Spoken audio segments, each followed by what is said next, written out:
Live and local with coverage you can count on. This is WNEM-TV5 News at 5:30. Whether it's keggers, bars, or drinking games, college and alcohol seem to go hand in hand. But some schools are doing something the professionals do. They're selling beer at football games. And it's not just the big schools. During the last season alone, at least 4 schools in the MAC allowed beer sales, including Akron, Bowling Green, Kent State, and Toledo. And now Eastern Michigan is giving it a shot with limits. During its game Saturday against Ball State, it'll sell beer in a cordoned-off area accessible to fans 21 and older. Would that idea fly around here? Faith Gantner looks for an answer to that question. Beer could be making its way to a college football game near you. Eastern Michigan University is set to sell beer during their home game this weekend. The school calls it a one-day pilot program. Most people we talk to here in mid-Michigan say they're okay with the idea. I think that it's a great way for the schools to generate money, but I also think that there is quite a liability. We know how college kids, they like to drink, and hopefully they'll just add a little extra supervision at the games. I think everything will be fine. It shouldn't be a problem because gas stations are selling beer, so what's the difference? I think it'd be all right. As EMU tries out the pilot program, no universities in mid-Michigan say they are looking into doing anything similar. SVSU spokesperson J.J. Boehm says selling beer at football games is not something this local university is considering right now.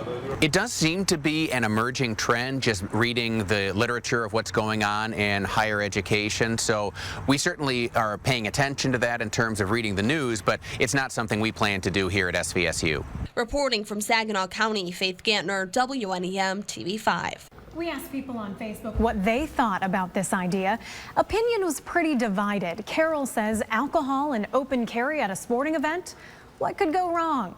David says this thing will be fine if sales end at halftime. And Tom says people are going to drink, so why not profit from it? What's your opinion on this? We've put up a poll. If you'd like to weigh in, you'll find it on our homepage. Another nice night ahead of us as you see another lovely evening over both Saginaw and Flint. Chief Meteorologist Brian Bachman has a forecast to look forward to. Lay it on us, Brian. All right, David. Well, it's 3 for 3 so far this work week, so why not see if we can push it to 4 for 4? And the good news, full disclosure, looks like we're going to do just that as we head into our Thursday, but not before we enjoy another spectacular evening on this Wednesday night. Here's a look at this beautiful evening, courtesy of our neighborhood weather cam at the Perry Center in Grand Blanc. Boy, tough to get a better picture than that. Just 1 or 2 look at things. Little clouds barely creeping into the right side of the screen, and even those, just those thin, fair weather, cirrus clouds out there tonight. More importantly, get a load of that temperature. Late summer for sure, 80 degrees, and the humidity, at least according to the relative humidity at this time, down to 39%. So really, humidity not at all a factor, really, as it hasn't been for the entire week so far. First Warn 5 Sky Tracker, we do have a few clouds, especially if you head a little bit farther north along I-75 into, say, Roscommon, Ogemaw, and even Gladwin counties. But even those breaking apart as they try to edge south from a frontal boundary that's draping its way across Lake Superior tonight. We're going to turn the angle here a little bit to show you, first and foremost, we have high pressure still sitting over the mid-Atlantic. Look at how quiet the weather is across the eastern half of the United States. But if you look back to the west over parts of the plains, that's where the cold front is going to be coming from in the next couple of days. And it will ultimately bring about some changes here in mid-Michigan. But like we said, we got at least one more very nice day ahead of us. 83s across the boards in both Mount Pleasant and Bay City with plenty of sunshine in both spots. Dew points nice and low, and the breezes comfortable out of the south-southwest to south at about 5 to 10 miles per hour. And Saginaw and the Flint areas both in the low 80s with plenty of sunshine there too. Can't do much better than this. Third evening in a row of spectacular weather. So what am I telling you about? Get outside and enjoy it. Going to be absolutely nice all the way through the overnight hours. We'll take a look at the next couple of days coming up in your full forecast.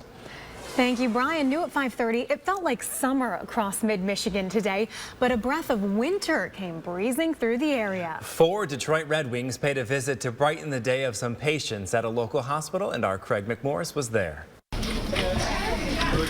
These 4 guys were a welcome sight to some folks who have had a rough time lately. Red Wings Luke Glendenning, Darren Helm, Brian Lashoff, and Riley Sheehan joined in for a physical therapy session with patients at Mid-Michigan Health Center. The players loved meeting with these folks.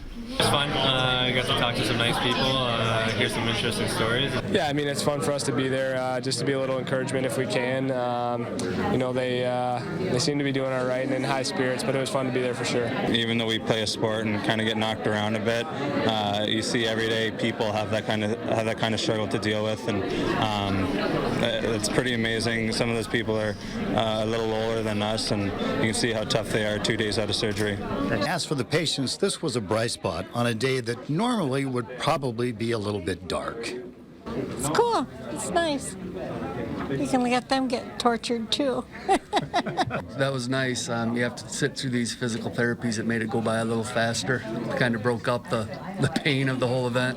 Before leaving, the players signed autographs and had their picture taken with the patients. A visit you can bet these folks will never forget. Reporting from Midland, Craig McMorris, WNEM-TV 5. Cool stuff, and coming up in sports in the next half hour, we hear from some of those Wings about the upcoming season.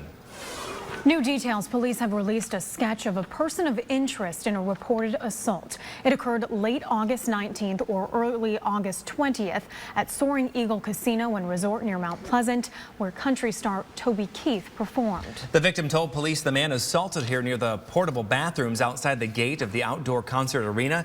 If you have any information in this case, call Tribal Police at 989-775-4700. Again, that number 989-775-4700. Across Michigan, thousands are saying their final goodbyes to a firefighter run down by an angry driver. Funeral services were held in the Breslin Center at MSU for 35-year-old Dennis Rodman. He died after being intentionally hit by a truck while collecting donations for the MDA's Fill the Boot campaign. Dennis Rodman was a man who served his country, protected his community, and died while raising money for children who suffer from terrible diseases. And today, we say goodbye. 22-year-old Grant Taylor is charged with murder in Rodman's death. Rodman, a Iraq War veteran, served with the Lansing Fire Department for 7 years.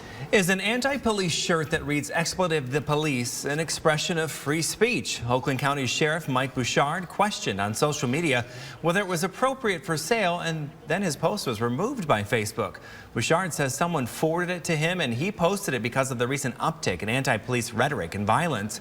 He believes Facebook is promoting criminal behavior by removing posts like his. They went through and deleted all of the different people that had posted anything about the topic. Everyone likes to talk free speech, but apparently Facebook doesn't like to walk the walk. He's demanding companies do more to support police. Facebook has not responded. Vice President Joe Biden will visit Detroit tomorrow to talk about improvements to the city's transit system.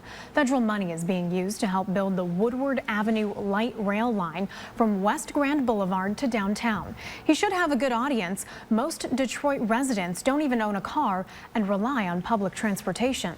A TV5 consumer alert: a recall involving 173,000 Recaro child safety seats. The top tether can detach from a seat in a crash. The recall affects ProRide and Performance Ride units made before June 9th of this year. Recaro will send owners new webbing with instructions on how to secure the seats.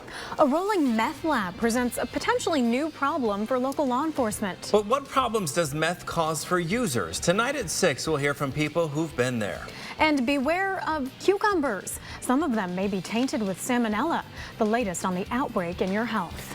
And he left The Daily Show after 17 years, but now Jon Stewart has a new gig as an advocate for 9/11 victims. That's coming up. But next, a wind farm that hasn't even been built yet already has a buyer for its product. We'll be right back.